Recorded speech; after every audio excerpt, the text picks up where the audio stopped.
বিধানসভা ভোটের আর মাসখানেকও দেরি নেই। এই পরিস্থিতিতে পশ্চিমবঙ্গে ভোটার তালিকার বিশেষ নিবিড় সংশোধন বা এসআইআর প্রক্রিয়া ঘিরে সাধারণ উদ্বেগ যেন পিছু ছাড়ছে না। এরই মধ্যে শুক্রবার রাতে নির্বাচন কমিশনের পক্ষ থেকে প্রকাশ করা হয় দ্বিতীয় সাপ্লিমেন্টারি তালিকা। জানা যায়, রাত 11:30 নাগাদ বুথ ভিত্তিক তালিকা কমিশনের ওয়েবসাইটে আপলোড করা হয়। আর এই তালিকা প্রকাশ হওয়ার পরই আতঙ্কের আবহ তৈরি হয়েছে রায়গঞ্জ ব্লকের বাহিন পঞ্চায়েতের অন্তর্গত কুমারজোল গ্রামের 25 নম্বর বুথে। এই গ্রামে বিচারাধীন থাকা 552 জন ভোটারের মধ্যে মাত্র 43 জনের নাম উঠেছে তালিকায়। বাকি 509 জন বাতিল হিসাবে গণ্য হয়েছেন, যাকে কেন্দ্র করে এই গ্রামে বাতিল ভোটারদের গলায় হতাশার সুর। বাতিলদের মধ্যে বহু প্রবীণ ভোটার রয়েছেন, যারা দীর্ঘ বছর ধরে এখানে ভোট দিয়ে এসেছেন। অনেকে সরকারি চাকরিও করেছেন, কিন্তু এখন তারা বাতিল ভোটার হিসাবে গণ্য হওয়ায় রীতিমতন চিন্তিত। কমিশন সূত্রে জানা যায়, কুমারজোল গ্রামের 25 নম্বর বুথে এসআইআর এর আগে মোট ভোটারের সংখ্যা ছিল 1470 জন। এসআইআর পর্ব শুরু হওয়ার পর মৃত এবং শিফটেড ভোটার বাদ দিয়ে খসড়া তালিকায় নাম ওঠে 1361 জনের, যাদের মধ্যে তথাগত অসঙ্গতির কারণে লজিক্যাল ডিসক্রিপেন্সির অধীনে ছিলেন 561 জন। এরপর 28 তারিখ চূড়ান্ত তালিকা প্রকাশিত হওয়ার পর 552 জনের নাম আসে বিচারাধীন তালিকায়। এরপর শুক্রবার রাতে প্রকাশিত হয় দ্বিতীয় সাপ্লিমেন্টারি তালিকা। সেখানে 43 জন ভোটারের নাম উঠেছে, ফলে বাকি 509 জন ভোটারের নাম বাতিল হয়ে যায়। এলাকার বাসিন্দা পেশায় পরিযায়ী শ্রমিক শাহজাহান জানিয়েছেন, এসআইআর এর কাজের জন্য 4 মাস ধরে বাড়িতে বসে রয়েছেন। সমস্ত কাগজপত্র জমা দিয়েছিলেন বিএলওর কাছে, কিন্তু তারপরেও তিনি, তার স্ত্রী এবং ভাই বাতিল ভোটার হিসেবে গণ্য হয়েছেন, যার জেরে আতঙ্কিত তিনি। আমি তো কাজ করতে যাচ্ছি বোম্বাই, মহারাষ্ট্রে, আর এখন তো 4 মাস ধরে আমি বাড়িতে আছি। এদিকে তো কাজকর্ম নাই। আমাদের ফাইনাল সাপ্লিমেন্ট লিস্ট বাইর হলো, ওই সেকেন্ড লিস্টটা, তাও আমাদের নাম নাই। আগে তো আমি বহুদিন ধরে আবার এখানে ভোট দিয়ে আছি, কিন্তু এখন আবার সাপ্লিমেন্ট লিস্ট বাইরে হলো সেকেন্ডটা, তাও আমাদের নাম নাই। বিএলওকে আমি কাগজপত্র দিয়েছিলাম, সেগুলোও আবার দেখা যাচ্ছে যে ওখানেও নাম নাই আবার। তারপরে 4 মাস ধরে আমি বাড়িতে বসে আছি, এদিকেও কাজকর্ম হচ্ছে না কিছু। আবার এই এসআইআর এর জন্য আমি কাজকর্ম বাইরে থেকে ছেড়ে দিয়ে আবার বাড়িতে আসছি, যে কাগজপত্র ঠিক করে আবার ভোটারটা ঠিক করে নেব। সেখানেও দেখা যাচ্ছে যে আবার নাম নাই। এবারে আতঙ্কে আছেন? এখন তো আতঙ্কি হবেই স্যার, যেন যে আতঙ্কি হওয়ার কারণে এটা যে নামটা আমার বাদ চলে গেছে, আমার বউর বাদ গিয়েছে, আমার ভাইয়ের বাদ গেছে, গ্রামের সবার লোকেরা আমার নাম বাদ গিয়েছে। মোটামুটি 509 জনের মতন নাম বাদ গিয়েছে। কতজন যে ঠিক হয়েছে 44 জন না কি। আর গতদিন ধরে 4 মাস ধরে এখানে কি বসে থাকলে আমাদের কাজকর্ম হবে? দুলালী খাতুন নামের এক মহিলা জানান, বিগত দিনে ভোট দিলেও এসআইআর এর কারণে তার নাম বাতিল হয়ে গিয়েছে। এখন কি করবেন বুঝে উঠতে পারছেন না। এবার নাম নাই। এর আগে ভোট দিয়েছিলেন? এর আগে ভোট দিয়েছিলাম, তো এবার বিএলওকে কাগজপত্র সব কিছু কাগজ দিয়েছিলাম, এখনকার নাম আসে না। আজকে তো লিস্ট বেরিয়েছে, দেখেছেন? দেখেছি, নাম নাই। শুধু কি আপনারই নাম নেই? না, নাই, গোটে পাড়ার লোকের নাম নাই। দিয়েছি কাগজ, বহুত লোকের নাম বাদ দিয়ে গেছে। কি করবেন এবার? এখন দেখ কি করব আমি জানি না, আর কি হবে এখন সব শুনি নাম নাই। এখনকার সামনেতে ভোট, এখন দেখ কি হবে। চিন্তা হচ্ছে? চিন্তা হচ্ছে খুবই।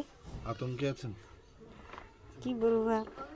এই গ্রামের বাসিন্দা মনিরুদ্দিন বলেন, তিনি দীর্ঘদিন প্রাথমিক শিক্ষক হিসেবে কর্মরত ছিলেন, বহু বছর ধরে ভোট দিয়ে আসছেন, কিন্তু এবারে এসআইআর এর পর তার নাম বাতিল হয়েছে। সমস্ত কাগজপত্র জমা দেওয়ার পরেও কেন দ্বিতীয় সাপ্লিমেন্টারি তালিকায় তার নাম উঠলো না বুঝে উঠতে পারছেন না। আপনার নাম আছে ভোটার লিস্টে? না, বর্তমানে নেই। কেন নাম নেই? কেন? সব কাগজপত্র বিএলওকে জমা দিয়েছি, আর নাম উঠে নাই।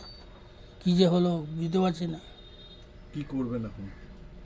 এখন কি করবো? এখন বিএলএ আমার কি করবে, বিএলওকে জিজ্ঞাসা করব।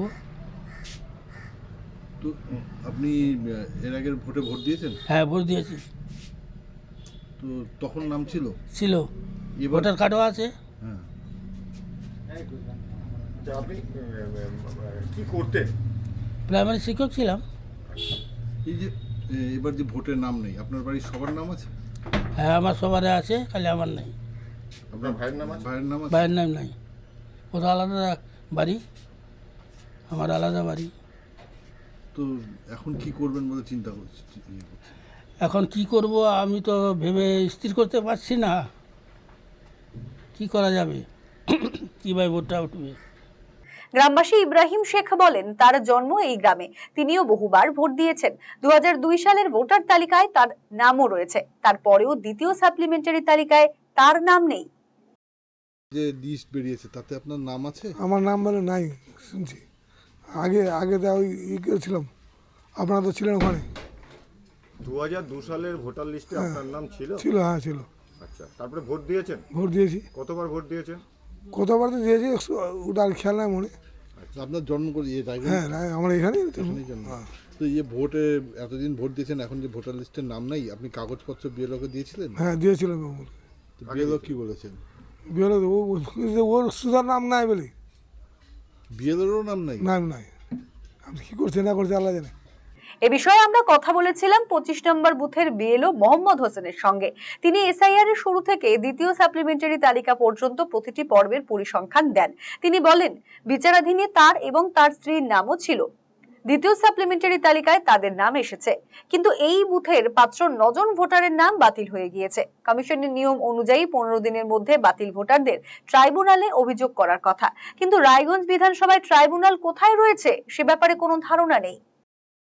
হ্যাঁ, আমার যখন এসআইআর পিরিয়ড শুরু হয় 1470 ভোটার নিয়ে আর কি, ফার্স্ট টাইম আর কি বলছি, তখন ড্রাফট লিস্টে 1361টা আসলো, 109টা ডেথ এবং শিফটেড মিলে বাদ গেল।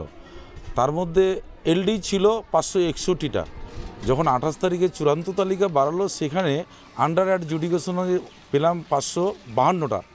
গতকাল মানে দ্বিতীয় সাপ্লিমেন্টারি লিস্টে আমি যেটা দেখতে পাচ্ছি, 552টার মধ্যে 43টার নাম অলরেডি ঠিক হয়েছে, ইনক্লুডিং আমিও ছিলাম আন্ডার জুডিকশনে আর কি। আমি ছিলাম, আমার মিসেস ছিল, আমি একজন পেশায় শিক্ষক। আমার খুব খেয়াল আছে, আমি 1994 সালে আমার যখন 18 বছর বয়স, আমার প্রথম ভোটার তালিকার নাম ওঠে, এবং তার 1995 যে আই কার্ড হয় আর কি, এপিক কার্ড হয়, সেই কার্ডটাও এখনও পর্যন্ত আছে। তো যাই হোক, কালকে তালিকা দেখলাম আমারটা ক্লিয়ার হয়েছে, কিন্তু আমার এই 25 পার্টে প্রায় 509 জন এখনও বাতিল তালিকায় রয়েছেন। এখন নির্বাচন, আমার ওয়াইফ ক্লিয়ার হয়েছে আর কি, আমি এবং আমার মিসেস, আমার দাদা বাতিল লিস্টে আছে, আমার ভাস্তাগুলো আছে। আমি শিওর এখানে যে আমাদের এই গ্রামটাতে কোনো বাইরের লোক যে নয়, সবাই আদিপুরুষ এখানে, বাপ ঠাকুরদা, ইভেন কি আরও ঠাকুরদার যদি কোনো পরিচয়পত্র পাওয়া যায়, সবই পাওয়া যাবে।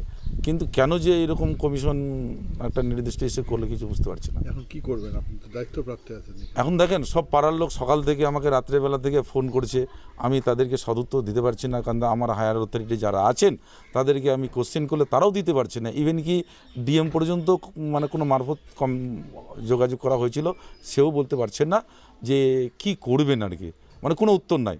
অথচ ভোটার তালিকায় যেটুকুন দেখা ট্রাইব্যুনালের 15 দিনের মধ্যে অভিযোগ করতে হবে, কিন্তু ট্রাইব্যুনালের কোনো, আমরা উত্তর দিনাজপুরে বিশেষ করে রায়গঞ্জ বিধানসভায় কোনো জায়গা খুঁজে পাচ্ছে না পাবলিক আর কি, আমিও ইনক্লুডিং আমিও পাচ্ছি না। আমি যে পাবলিককে বলবো ট্রাইব্যুনালে আপনারা যাবেন, কিন্তু ট্রাইব্যুনাল বলতে কোথায়? আমরা না কোর্টে পাচ্ছি, না এসডি অফিসে পাচ্ছি, না বিডিও অফিসে পাচ্ছি, কোথাও করতে পারছি না।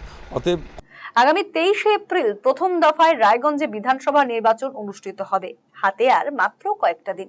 তার আগে এই বাতিল ভোটারদের ভোটাধিকার প্রয়োগের বিষয়টি পুরোপুরি অনিশ্চয়তায় ভরে গেল। এই পরিস্থিতিতে কোন পথের সুরাহা হবে, সদুত্তর মিলছে না কোথাও। আরসিটিভি সংবাদ, রায়গঞ্জ। এখন আপনার প্রিয় রায়গঞ্জ শহরের বুকে মোবাইল এবং নানান ধরনের নিত্য প্রয়োজনীয় ইলেকট্রনিক্স এবং ইলেকট্রিক সামগ্রীর বিশাল সম্ভার, অত্যন্ত সুলভ মূল্যে এই সমস্ত সামগ্রী পেতে আজই আসুন মুক্তি স্টুডিও ও সুপার কালেকশনে। Surya, Khaitan, Kent, Nokia, Oppo, itel, Realme, T Series সহ নানান বিখ্যাত কোম্পানির সুপার কালেকশন আপনার মন জয় করবে। তাই মনের মতো fan, electric iron, geyser, water purifier, sound system, TV, washing machine সহ বিভিন্ন কালেকশন পেতে আজই চলে আসুন রায়গঞ্জ স্টেশনের সম্মুখ ও উকিলপাড়া কমল টকিজ সংলগ্ন সুপার স্টকিস্ট মুক্তি স্টুডিও ও সুপার কালেকশনে। মুক্তি studio and super collection, station road, Mohanbati, Raiganj.